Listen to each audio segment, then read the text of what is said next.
Thanks, John. Thanks, everybody, for joining us today. We are going to be reviewing our homework for session 3, and then I'm going to hand it over to Les, and he's going to answer any questions that might have come in the Q&A box today, as well as start to summarize and review a lot of the questions that came in yesterday during the session. There were some really great questions that came in, and I know it's really hard to listen to us and look at the Q&A box at the same time. So he's taken those questions and put them into different topic areas, and he's going to review those with us this afternoon as well. So in addition to Les Warner, I'm also accompanied by 2 wonderful HUD staff, Bruce Haber and Karen Griego. They are working the Q&A box. There may be times where we need something expanded upon, and you may hear their voices as well. And then Nicole Hassman is assisting as well today. She will be posting answers into the chat box for the exercise. So as I go over this, I'll have a lot of things to say about the answers, but she'll be putting some brief paraphrasing into the chat box if you needed to see that answer. And then, of course, you can always go back and listen to the recording again if you missed an answer. So let's get started. This session 3 exercise is really focusing on occupant protection and construction monitoring. So the first part is all about occupant protection, and then the second part is about some of the construction monitoring and what do we need to do.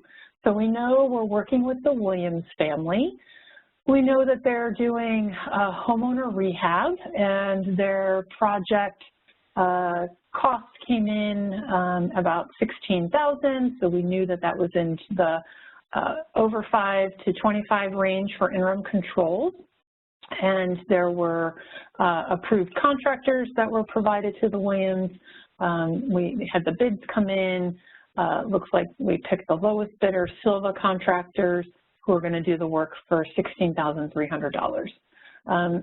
Individual rooms are contained while work is done, and the work site clearance is performed before they're opened up.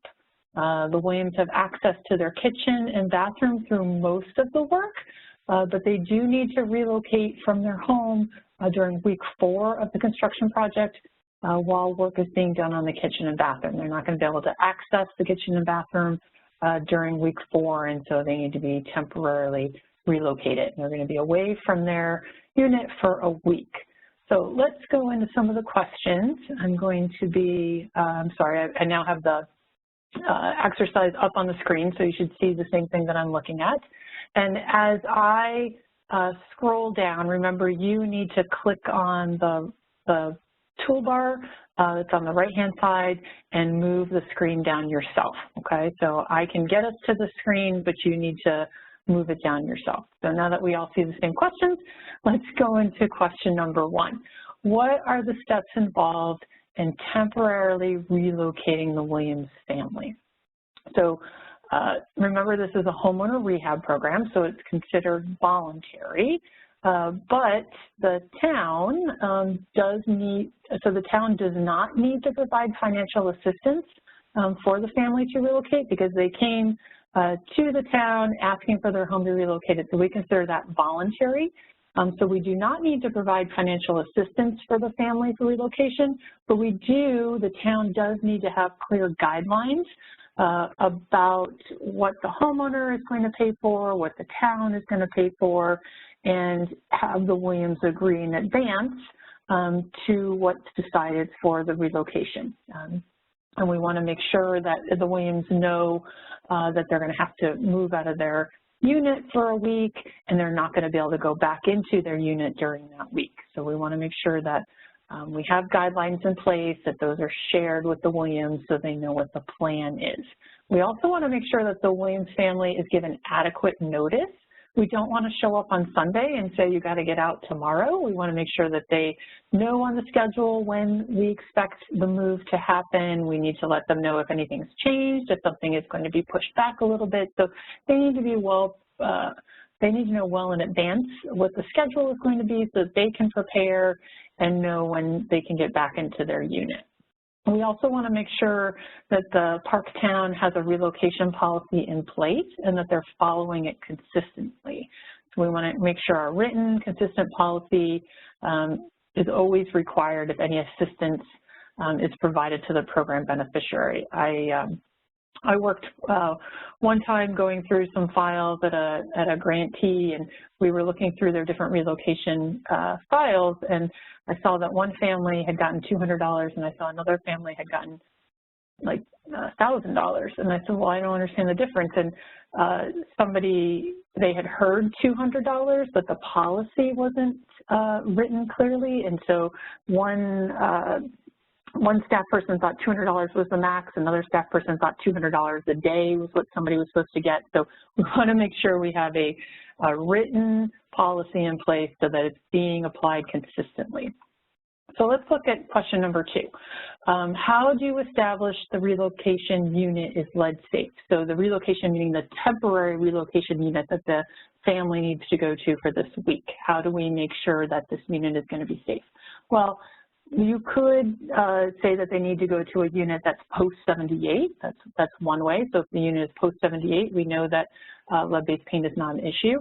If that's not an option and they do need to temporarily relocate to a unit that's pre-78, we need to make sure that a clearance test is being achieved. So we do a visual inspection and a clearance test. And if you need additional guidance about that, that's found in interpretive guidance S4. Let me see if I can write that down. S4 is the interpretive guidance number if you want to go back and look at that. Question number 3, what are the requirements and what are some options for how the Williams belongings can be handled? Because remember, yesterday Les talked quite a bit about occupant protection and the belongings being protected. So belongings either need to be removed from the work site or they need to be protected and cleaned. So Parktown's relocation policy should be very clear about who's responsible for packing and moving belongings and paying for storage.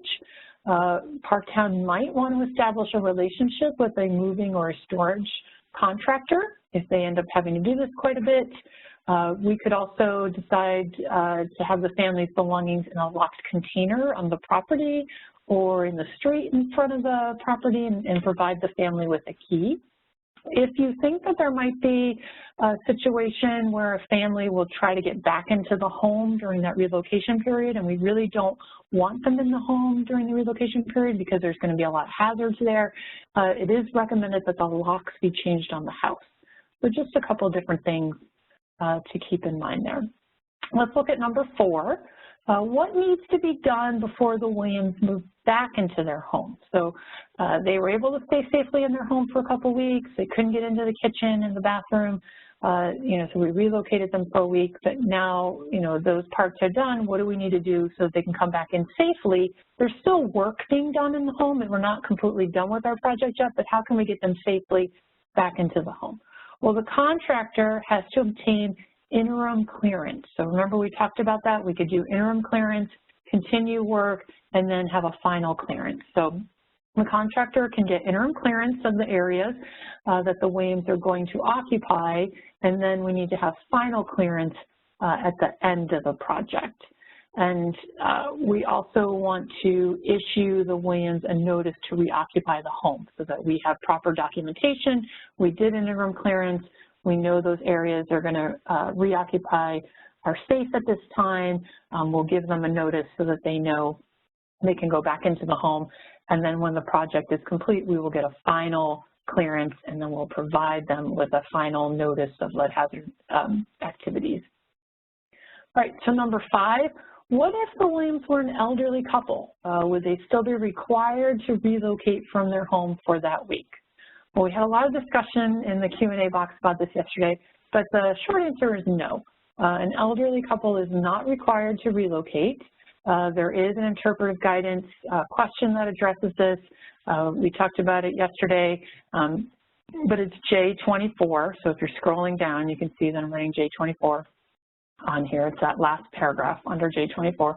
We do need to make sure that the elderly residents are informed of the hazards, and we should have Parktown have the couple sign an informed consent that they know about the hazards and they agree that it could be dangerous for them, but they are still deciding to stay in the unit while that work is continuing. So let's continue on. Yeah, go ahead. If I would just add to that, keep in mind that the same guidance also applies. So the Williams, for them to remain, if they're an elderly couple and they sign this agreement, they still have to have access to bathrooms, to kitchens. So it still has to be a functional unit. And so it's not just, oh, are they elderly, but it's sort of that list of other factors of whether it's appropriate to leave them in the unit. Great, thanks Les for adding that. All right, so at the conclusion of the pre-construction meeting, our Richard, who's our rehab specialist, issues the notice to proceed to Silva Contractors to begin work on the Williams house. And so Richard plans to conduct inspections of the work before approving each invoice, and the contractor plans to invoice Parktown on a monthly basis. That was a question someone had asked yesterday. Can I provide payments on a regular basis, or do I have to wait till all the work is done? And so you are allowed to pay on a schedule that's been agreed upon in the contract with the contractor. So let's look at number 6. What other issues or items regarding lead-based paint should Richard review in the pre-construction meeting with Silva Contractors? So there's a long laundry list of things that the rehab specialist should review with the approved awarded contractor, but a couple things to keep in mind. We want to make sure that he's reviewing lead-safe work practices that are required for the job. We need to make sure that he knows that he's showing us the certifications, that he's been RRP trained, that his workers have been RRP trained, that they're familiar with the prohibited work practices. Remember, let me see if I can, here's the chart. So I'm showing you the chart that shows the difference between the HUD and EPA RRP rule, like what needs to be done for the work. And there are, if you recall, 3 more prohibited practices. Let's see if I can find them. Prohibited work practices, here they are.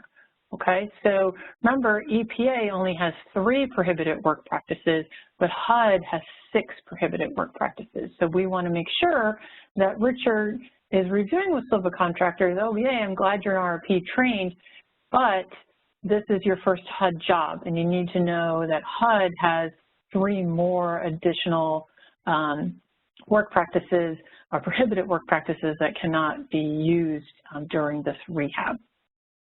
Oops, go back to our exercise. Okay. So in addition to the prohibited work practices, we want Richard to talk to Silva Contractors about work site setup, about scheduling, maybe there's staging going on, about containment areas and how we're going to keep the Williams safe while they're still there. We want to go over what the occupant responsibilities are, also about occupant protection, how we're going to protect those belongings. What if there's any pets? Is there a dog or a cat that's going to keep coming in and out? How are we going to control the pets? And if there's any waste disposal requirements, we want to make sure we cover all of those. We also, let's look at number 7. How often should Richard visit the job site and monitor the contractor's work? Well, there's some critical times during the work that we want Richard to definitely go and do an inspection or to show up, see what's going on. Definitely at the job startup, before any new work is covered, so before drywall, before concrete, we want to make sure Richard is there. After installation of lead-safe protections or containment, you know, before major dust-creating work is done, so we want to make sure that he's showing up then. We also want to have some unannounced visits while the work is in progress, because Silva Contractors told us that, you know, here's the list of people that'll be working on the project, here's their certification, they're all RRP certified. Well, if we show up and none of those people are there, you know, that's a problem. So we want to make sure that we might be doing some unannounced visits. We also want to have inspections for lead jobs prior to or during the third-party clearance. And we also want to be inspecting prior to approval of the invoices, especially the final walkthrough. All right, so I'm going to go to the next page of our exercises. Let's get up to number 8 here. What type of work practices should Richard be looking for to ensure the Silver Contractors is following proper safe work practices? Well, we want to see containment of the rooms and the work site. We want to make sure the occupants' belongings are protected and they're secured. You know, they're going to be covered with polymill plastic. They may need to be moved to a non-construction room. We'd like to see signs posted that are keeping occupants out of certain rooms. We want to make sure the workers are using proper protective gear if it's applicable. We'd like to be seeing wet sanding and scraping. We want to make sure the area is being cleaned at the end of each day or access is denied to an area if work is not complete, and that they're using HEPA vacuuming and wet cleaning. So those are all different types of work practices that Silva contractors should be using. So number 9, what should Richard do if he sees unsafe work practices at the site? Well, we want to make sure that our rehab specialist is documenting what he's seeing, that he not only writes it down, but takes a picture of the observed problem. We want to make sure that he has another meeting with Silva contractors, the owner and the supervisor. We should be using both verbal and written notices. We want to take a picture and document when the problem has been corrected. We want to keep these photos in our files. And especially important, we need to remind Silva contractors that lead-safe work practices need to be followed and clearance of the unit has to be achieved before this project can be completed. And ultimately, if lead-safe work practices are not followed, the unit is not going to pass clearance. So number 10, halfway through the project, Silva contractors need a change order for the project. So suppose the change order caused the rehab hard cost to go over $25,000. Does Richard need to change the work method from interim controls to abatement? So remember our chart, find our chart, there's our chart, okay. So remember our chart, our project was in this middle area here. We were doing 5 to 25, and we were doing interim controls. Right here, interim controls and safe work practices. Well, now with this change order, this cost is coming in at over $25,000, and I know over $25,000 is abatement, and I'm thinking, as I'm Richard, oh my goodness, what am I going to do now? Well, good news, we do not have to change categories, okay? Pull up my eraser here, see if I can get that to work. Nope, okay, I'll just change colors. Good news is, we are still able to stay in the $5,000 to $25,000 range, okay? We do not need to do abatement. We can still continue on with our interim controls. We do not need to change that. This is found on J24, so interpretive guidance, I'm sorry, J4. J4 of the interpretive guidance. We'll talk you through this and we'll state that if a change order bumps the cost over $25,000, it does not constitute charging or changing the work method. But you do need to be aware that HUD will investigate an agency if a pattern of generating change orders is moving the cost to a higher threshold. So if this happens and it's once in a while, that's not going to be a problem. But if HUD comes to monitor and they're saying every single project is set up as interim controls in the $5,000 to $25,000 range and they're all ending up over $25,000, every single one, that's going to be a pattern that shows you're trying to avoid abatement. And HUD will come down and monitor you on that. So if they see a pattern, you're going to get in serious trouble. So we want to make sure that your policies are set up right, that you are trying to determine the proper threshold that you're working in. But for this situation, we do not need to change work methods. We are able to finish this project following interim controls. So Les, anything you want to expand upon for this exercise, or any questions you came up that you'd like to review for the exercise before we go into general questions? I think we can go into general questions because a lot of the things I might think about adding, they're going to come up as part of our questions that we're going to be reviewing anyway. So I think great. We had a couple of questions that came in the Q&A box, and I wanted to revisit a couple of those. And some of these will relate to what we're also going to be, what we have on our sort of to-do list from questions from yesterday. So there was a couple of questions related to relocation. And, there was a question, well, can't we just put them in a hotel? That's probably the most common solution that we're probably going to see for temporary relocation. And sort of the rule of thumb on this is that we want it to be an appropriate, it doesn't have to necessarily be equivalent for that household. So, if we have a temporary displacement that's, going to be, let's say, for a week, that's relatively short-term enough. We can put them in a hotel because they're not going to be able to prepare meals. We're going to need to provide them. If this is an involuntary where we're required under URA, we're going to have to cover meals. So oftentimes there's much like if you were traveling and you had a per diem that was set by your city or county that you worked for, your policies and procedures for temporary relocation would include some kind of voucher for that. In some cases, and typically that's not because of just the lead work, but in other cases we might have a project, maybe you're working on a high-rise building and the elevators themselves are going to be shut down, and so it's not appropriate to leave folks in place.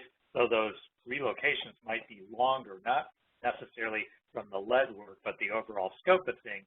In those cases, it's probably not appropriate to leave somebody in a hotel room, and so that's where you would be then looking for something that was more functionally equivalent. But for temporary relocation in these sort of shorter terms, hotel is probably a quick and easy solution.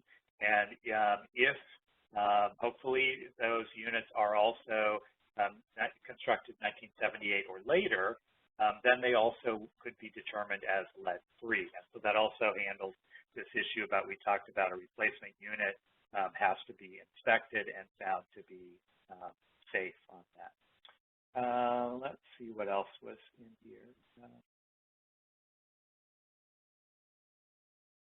So there was sort of a follow-up question when we talked about elderly and saying, so even during a time without use of the bathroom, the elderly don't have to leave. So that was my point in reminding on the exercise that we do have this exception with the elderly if they sign because of the safety issue of lead work happening there, that we can exempt them from relocation, but that unit still has to be functional. So if they're not going to have kitchen, bath, sleeping areas, then you are going to need to relocate them. Just the fact that they are elderly and waiving that relocation requirement is not going to allow you to have them remain in place.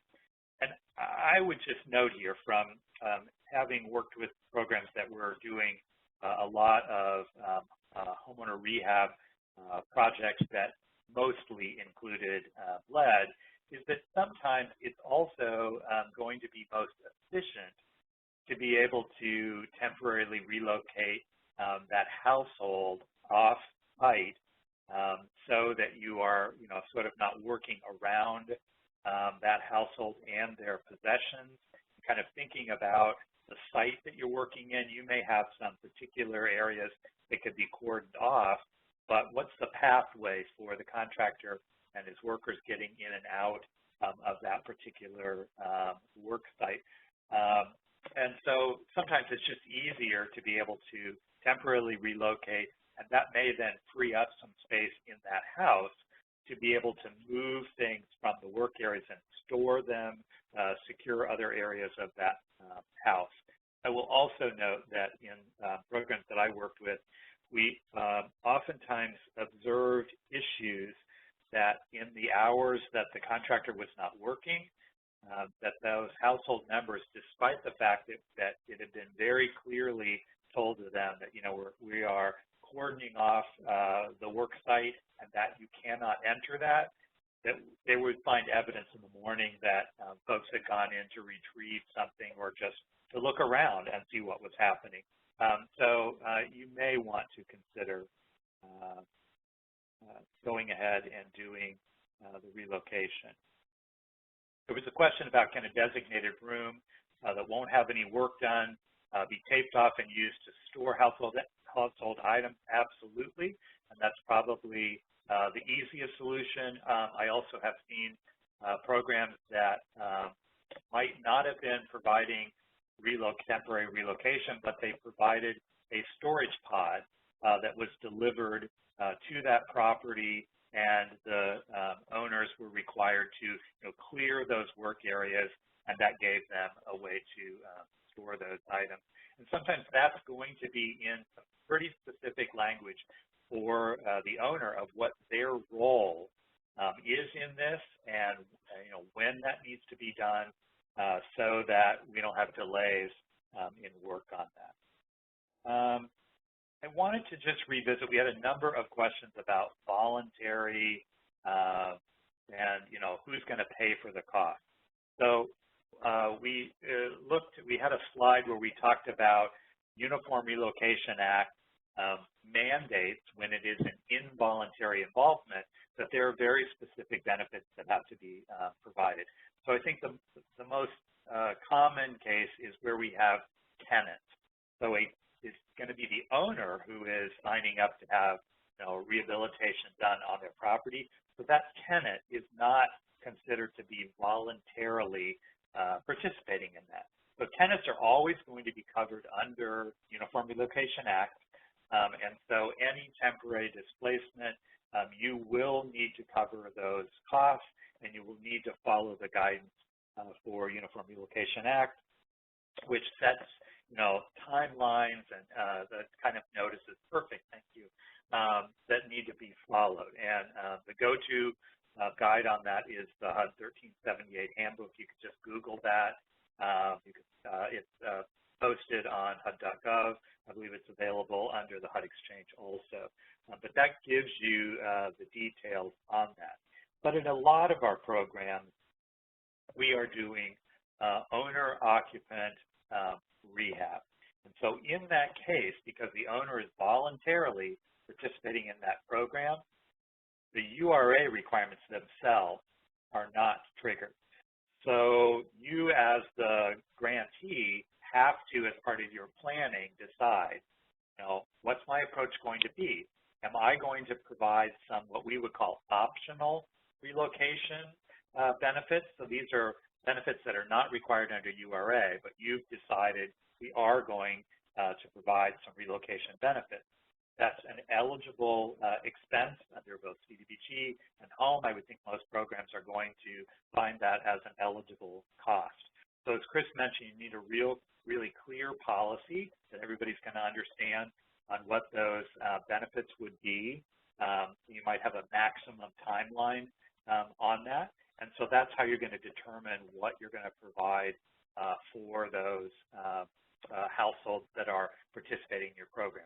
So that's something upfront that needs to be decided upon. And as folks are applying for assistance, you would be making sure they understood, if you're running a program that is not providing any optional relocation assistance, then up front they need to understand, okay, if we do this, here's what you're going to be responsible for. In some cases, we'll have households say, I can't do that. So I think there was a question yesterday in our list about, what if households say that this is a hardship that we're creating and that, they don't have the resources to be able to temporarily, stay somewhere else for a week. So that's one of your considerations as you're determining, am I going to provide optional relocation assistance? And so that's kind of how we went down the slope of, well, what if we stay with family? And as Chris walked you through yesterday and in responses to questions, that's great, they can stay with families, but our requirement is that we're putting them in a safe unit, and so we're going to have to do a visual inspection with dust wipe to make sure that this is a lead-safe unit that they're going to be temporarily occupying. And so I will say that I've had a number of instances where family members were very insulted that you said, well, you know, for these people to come stay at your house, we have to come inspect it to determine whether it's decent, safe, and sanitary, whether it is lead safe. And so there is certainly some benefit here to at least offer being able to stay in hotels, and then making sure everybody understands if you're staying with family, that's fine, but there will have to be an inspection with that. Let's see, I think we've covered those pretty well. If there is, what do we do? Great question. If there's a conflict between the lead requirements and the state preservation office, the SHPO, the Historic Preservation Office, and so whose requirements prevail? Well, you are required to in structures that trigger the 106 review with the SHPO to coordinate with them. And so in cases where your planned scope of work is going to have I guess, a negative impact on a historic property, there will have to then be a mitigation plan that will be agreed upon by both parties. And so we oftentimes, one of the big things with SHPOs is the issue about windows, and they don't want any windows to be replaced. And of course, windows are oftentimes found to be being a friction surface that's been painted with lead paint can be an issue. So there are some interim controls that can be done with an existing window. In some cases, it's not uncommon that we find that not only does the window have lead paint and perhaps creating a hazard, but it's also in really poor condition. And so there oftentimes is a real difficult to reach an agreement in a mitigation plan with the SHPO on that. And frankly, I have dealt with grantees that essentially walked away from assisting the property for that reason, which is really unfortunate because it leaves that household needing rehab with lead hazards in place. So you will not find, if you say to the State Historic Preservation Office, well, the reason we are replacing these windows is because we're trying to eliminate a lead hazard, they typically are not going to say, oh, okay, that's fine. That it doesn't really trump their requirements that they are then signing off on. And there was some good guidance that was provided by Karen about interim controls on that. And there is, within Chapter 18, there's further guidance, but it has been a bone of contention for many years. Hey, Les, there's another really great question in there about home match. I don't know if you see that one. It's a little further down where they're saying Subpart J 19, you know, the interpretive guidance states that Part 35 does not apply to home match eligible projects, but they asked, do the RRP rules, the EPA rules, still apply to home match? And the answer to that is yes. We know that the Lead Safe Housing Rule does not apply to home match, but the RRP requirements still do, because RRP applies to both federally and privately funded rehab on pre-78 housing and child occupant facilities. So that was really helpful for folks to know. And I don't think we want to dive any deeper other than I think we may need to explain to folks what a home match unit is. So under home with a match requirement, we have units that don't have home funds in them, but they are being counted as match for the home funds. And so we might have, you know, Habitat doing a project or, you know, some other funds. And if we're claiming them as home match, they're being reported in the home program, but they don't actually have home funding. So that's why they are exempt from the Part 35 rules, but of course they still are falling under the RRP rules, as would other non-federally funded projects. Let's see. So there's a question in here about, if the program is voluntary, do we still have to do the visual clearance of a family member's home? Yes, and as I mentioned, that sometimes leads to some emotions when you are questioning that family member's house as being decent on that, but that is a requirement. I'm going to switch gears a little bit while we see if other questions come in. I'm going to put up our, let's go ahead and clear these. Oh, I can't because these were already in. John, can you give the control to Les so he can pull up the slides you want? Thanks. So Les, you might have to erase. You know how to use the eraser up there to erase what I wrote on it. Yeah, it wouldn't let me before, but that's probably because I didn't have control. I'm not sure I can erase actually on this because those are not my, let's see. Yeah, there we go. All right. So the reason I'm projecting this, as I went through and organized questions that we received yesterday, there are a lot of them that relate to either what's required for evaluation or what's required for lead hazard reduction. And so I thought having this this chart might be kind of helpful. So we had a question yesterday about paint testing versus the risk assessment. And so let's see if my pen will work here.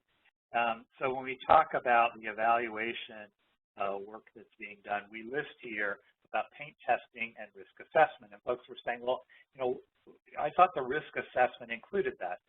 So it does. And what we're, as part of this, we're looking at the paint and determining whether it constitutes a hazard. But we also will have painted surfaces that are going to be part of the scope of work that are going to be disturbed.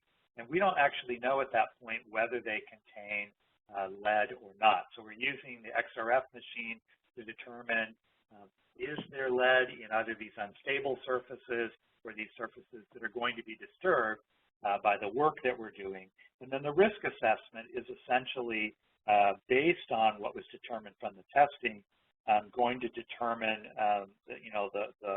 the hazard that is presented by that surface and lay out essentially a plan for how to appropriately deal with that. And sort of a related question, we had questions, a lot of questions yesterday about for visual assessments, and we posted a couple of times the link for the online training for that, and it's on the HUD.gov. You could go on HUD.gov and just search visual assessor training. It'll pop right up for you. But there was also a question of, can a risk assessor actually simply do an online training? Is that something that's available? And the answer is no on that.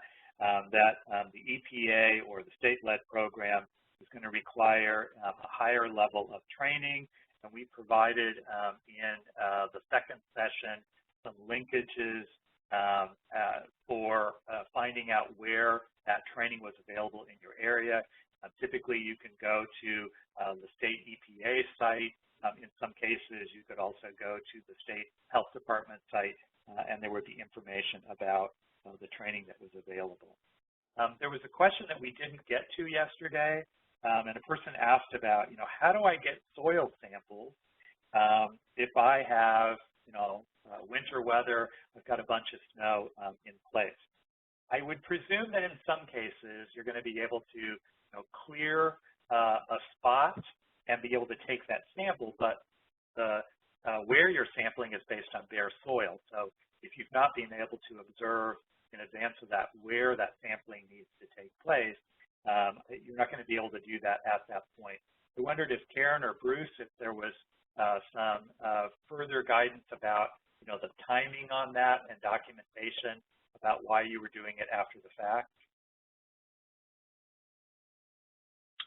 Yes, Les, this is Bruce. Yeah, snow cover is a valid reason for not being able to do soil testing at the time, and it's typically delayed until or can be delayed until such time as the soil can be observed, because the idea of soil testing is you're looking at bare soil areas. If it's under 3 feet of snow, which much of the Midwest is right now, you're not going to be able to tell where the soil is actually bare soil.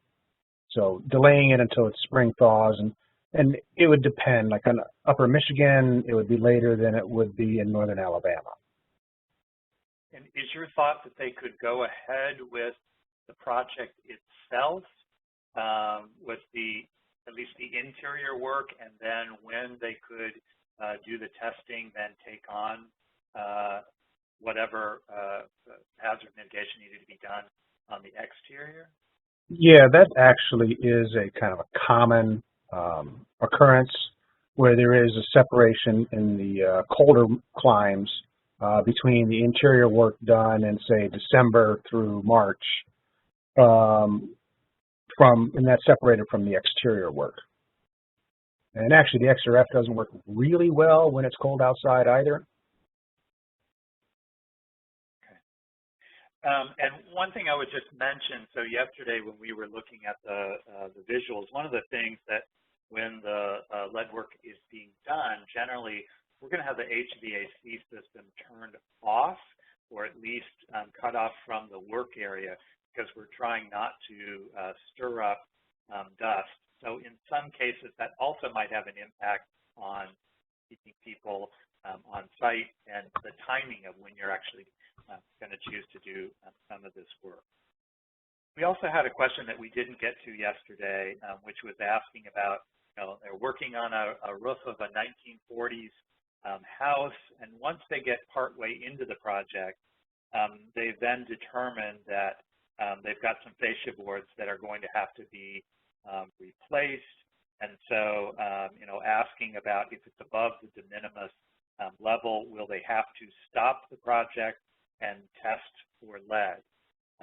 So I'll make a couple of comments, and then I think this might be a good one for Bruce or Karen to also comment on. First off, on the front end, on doing specifications for projects, we're trying as much as possible to be able to anticipate where we are going to have to include some other areas. So, trying to make sure that as part of the inspection of the roof, we would also be inspecting those adjacent areas to try to determine up front, okay, a good inspection might show us that these are badly rotted, they're going to have to be replaced, and so we would up front be able to fully know the scope of that work. And then I know we had guidance a minute ago about talking about if we then had to add something with a change order and changing the level and scope of this. I guess I'm wondering, my thought would be that you wouldn't have to stop and test, that you could do presumption on this to keep things moving, but then of course you're going to have to treat this assuming that it has lead. Karen or Bruce, anything else that you think we ought to add here? Yes, Les, this is Bruce.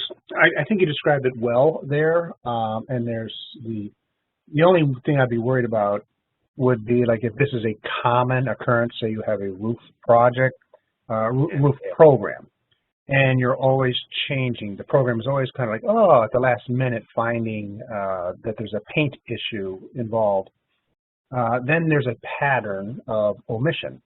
And that could be a finding if you were reviewed by a CPD or by the Office of Lead Hazard Control or any other of the auditing type groups that are out there.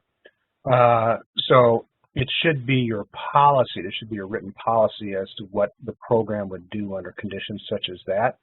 Because, of course, when you're doing a roof, you're hoping that you're not going to have to do the gutters or the fascia or any other boards which might have paint.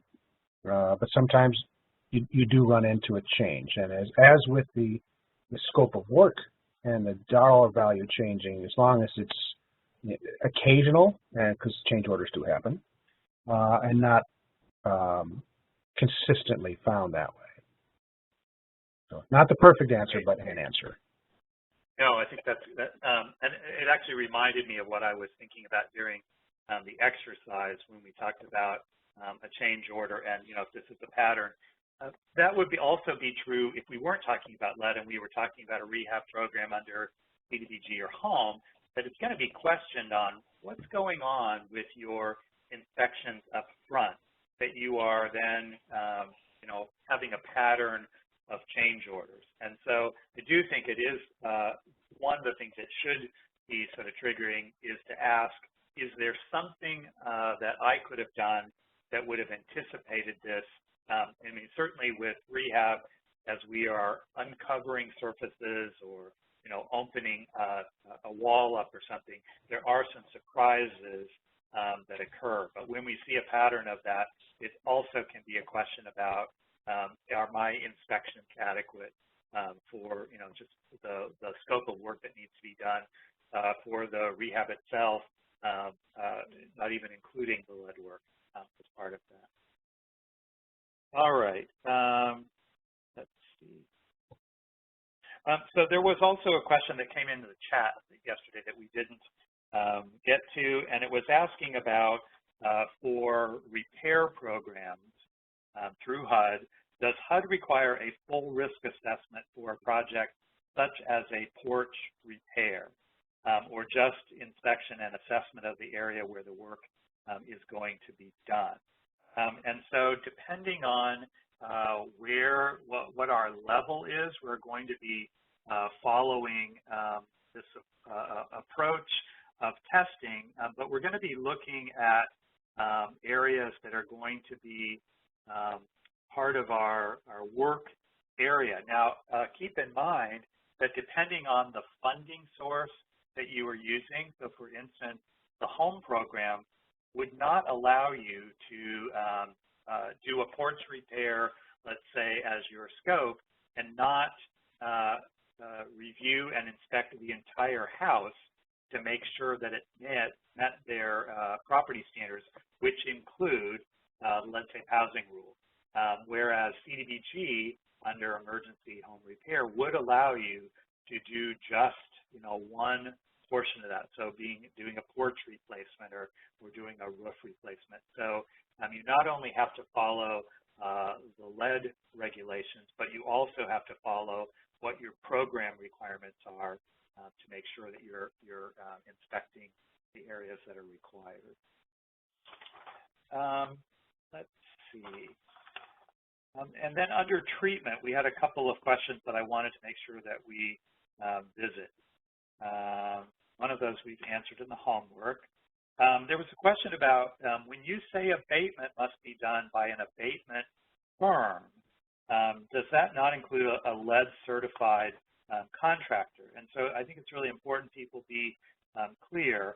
A lead-based paint abatement company, and that includes abatement workers, are going to be the proper contractors to be able to perform that work, and they have to be EPA or state certified. So again, we mentioned last week about as we're doing the procurement for the project, we're going to have to know, based on the scope of work, based on our hazard evaluation on that project, the level of treatment that's going to be required, and then making sure that we had appropriately qualified workers to be able to handle that.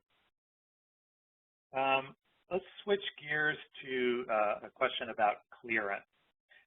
So we had a question about clearance. Let's see where the actual, this was for abatement, and there was some discussion, I think yesterday, about two separate clearances being required. One when the abatement process itself has been completed, and then a second after the regular rehabilitation of the remaining portion of that project. And so I just wanted to clarify that clearance must be performed after at the completion of that project, and or when the hazard reduction work has been completed, the reminder about having to wait 1 hour after all the cleaning has been completed. Depending on how you have essentially contracted out the work, you might have a separate lead contractor who is doing the lead portion of the work, doing cleaning and initial testing, but then you may have a second contractor, non-lead contractor, who's coming in and doing the balance of the work on that property, because we, again, have the possibility of creating lead hazards with the work that's being done. There would be a re-cleaning and then a final clearance test before we are going to turn that property back over to the occupant and let them know that that's going to be safe for them. We had a couple of relocation questions I thought we might want to add here. So we had a question yesterday: if the contractor decides the work can be done safely, but the tenant requests temporary relocation, does it trigger URA? So if you have the trigger for URA is whether this is voluntary or involuntary. So as we mentioned before, a tenant who is in that unit is going to fall under the Uniform Relocation Act requirement. And so that's going to require you to issue a notice to that tenant, and you may be telling them that they are not going to be displaced. And that could follow then the criteria we talked about before about, if the work can be completed within an 8-hour day and clearance attained on that, you don't have to displace them. It's optional for you if it is not required either under involuntary under URA or if we have an owner-occupant. If you as a program want to accommodate the request of that individual, where you've determined that it's not necessary to relocate them, that they're requesting that, that'd be one of the things that you'd have to follow your policy and determine whether that was something that was going to be appropriate for you. There was a question also, I think we've covered most all the questions about staying with family and those sort of related, but there was a question yesterday I wanted to make clear about. There was a question about, does the family member have to apply and meet the HUD requirements? No, we're not concerned that they have to be income eligible, but the issue here is this unit that we're going to temporarily relocate them to, is it considered, is it safe? And so we're just going to be doing the temporary, we're going to do the clearance on that, so we're going to do the visual and the dust wipe tests as part of that. I will note that there are some optional relocation plans that, they would allow you to stay in a hotel and they would pay a particular amount. Some optional relocation plans also have a set amount that they would compensate that family for housing their family members. But again, this is optional. You are laying out those requirements. Let's see. There was a question about there. I had mentioned about the issue about HVAC systems, and with automatic systems, they'll have they oftentimes will turn themselves back on automatically. And yes, so it may be that you need to be turning that on and off switch for the unit itself, or cutting it off at the breaker so that it's not going to be surprising you and coming on during that time period. Okay, I think we've covered those questions. We have just a few minutes left. We had some questions about notification, and I wanted to make sure that when we have a owner-occupied housing rehab, the disclosures are going to be going to that owner, and they are going to be retained by that owner. So if they sell their property at a later date, that's going to be part of the disclosure that they're required to provide. That probably would be something that you would maintain within your client files, and then you'd be following the record retention requirements as part of that. But long term, it's not something that you need to retain. And really the reason you're retaining it in your client file is to be able to demonstrate that you completed the disclosure that you were required to provide. There was a question about record retention periods. Those are going to be set by the type of funding that you're working with, so they're a little bit different depending on the funding source on that. Let's switch gears to, we have some questions about maintenance. So we talked about for home rental units that we have an ongoing maintenance requirement during that affordability period. And so in those cases, we talked about at turnover or on an annual basis, whichever is more frequent, that we are going to be doing a visual assessment as part of that, and then also addressing any hazards that we had located. We also would be looking at things where, like for instance, we talked about if we had under interim controls, we had encapsulants that have been used, or maybe under abatement where we had enclosure that had been used, to make sure that all of those points were intact. And we talked about working that into your ongoing oversight requirements and sort of the checklist that inspectors would use.